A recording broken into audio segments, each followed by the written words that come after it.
Hi, I'm Matt. And I'm Morgan. And our presentation today is on human papillomavirus.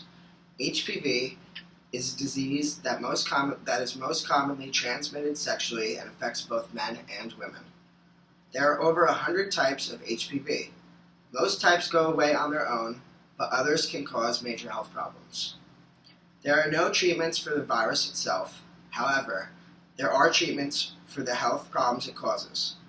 The health problems it can cause are genital warts, cervical cancer, and other HPV-related cancers.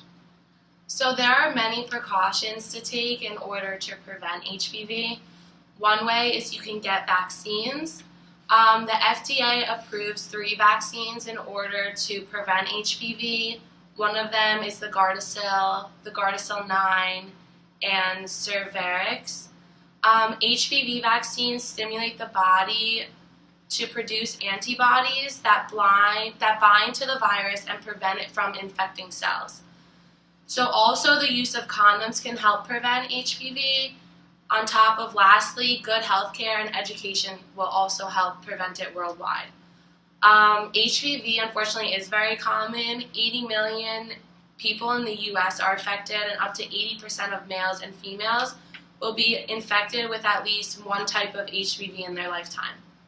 So the article I found was called "The Contribution of Communication Inequalities to Disparities in Human Papillomavirus Vaccine Awareness and Knowledge," and I found this article on the American Journal of Public Health.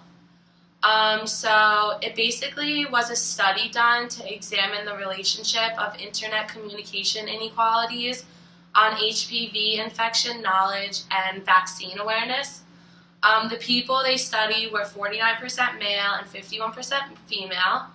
31% were ages 18 through 34 years old, 30% were ages 35 to 49 years old, and 39% were ages 50 years or older. People who do not use the internet compared to people who do had significantly lower odds of being aware of HPV vaccines and knowing that HPV can cause cervical cancer and other cancers. Also, the study found that among people who seek general health information, non-information seekers also have significantly lower odds of HPV vaccine awareness, cervical cancer, and the sexual transmission of HPV. Lastly, the study found that among cancer information seekers, there's no difference in internet and non-internet seekers. So overall, we can conclude that with the use of a communication channel, just like the internet, we can widen observed disparities in vaccine completion rates, and more developed countries obviously have easier access to the internet. Therefore, they are better educated in HPV. However, less developed countries are not as technologically advanced, and this means that they don't have as easy access to the internet. So those countries need to find another way to provide proper education and knowledge on HPV. So my article on HPV was called "Pricing Human Papillomavirus Vaccines" from Pharmacoeconomics. Cervical cancer is the second most frequent cancer found in women worldwide. Cervical cancer mostly affects women between the ages from 35 to 55. HPV, in its highest risk types, is known as a cause of cervical cancer.